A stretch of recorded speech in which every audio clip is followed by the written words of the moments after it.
وعلیکم السلام ورحمۃ اللہ وبرکاتہ۔ سوال پرفیوم کے حوالے سے ہے کہ ایک عورت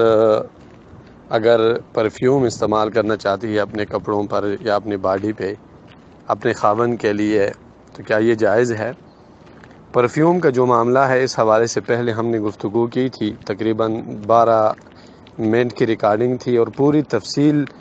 بیان کی تھی ہم نے کہ الکوہل کے کتنے اقسام ہے اور کون سے جائز ہے کون سے نہیں۔ لیکن اس پوری وائس کا خلاصہ یہ ہے کہ جس پرفیوم میں بھی نشہ آور چیزیں کثرت کے ساتھ استعمال کی جائیں اس پرفیوم کا استعمال جو ہے مرد اور عورت دونوں کے لیے جائز نہیں ہے، اور وہ پرفیوم جس میں نشہ آور چیزیں حد سے زیادہ تھوڑی مقدار میں ہو جو کہ پریس کرنے کے ساتھ ہوا میں اڑ جائیں، جیسے علماء کی تحقیق یہی ہے کہ خاص پرفیوم ہے جن میں یہ نشاور چیزیں حد سے زیادہ استعمال کی جاتی ہیں وہ حرام ہے۔ عام طور پر جو پرفیوم ہے ان میں الکوہل استعمال کیا جاتا ہے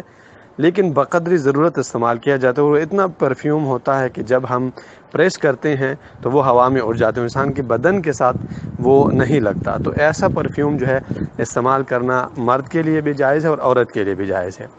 عورت کے لیے شریعت مطہرہ نے حکم یہ دیا ہے کہ وہ خوشبو والی چیزیں استعمال کر سکتی ہے،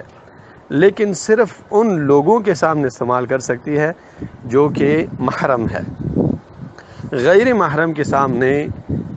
پرفیوم استعمال کرنا یا کسی قسم کی خوشبو استعمال کرنا یہ جائز نہیں ہے، یہاں تک کہ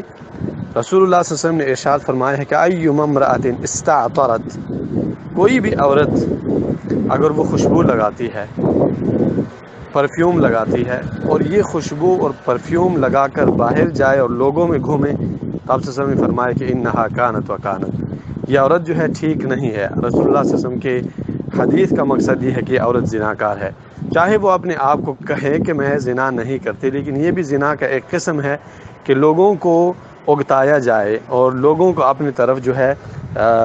یعنی راغب کیا جائے۔ تو پرفیوم اگر عورت استعمال کرتی ہے بشرطے کہ اس میں الکوہل بہت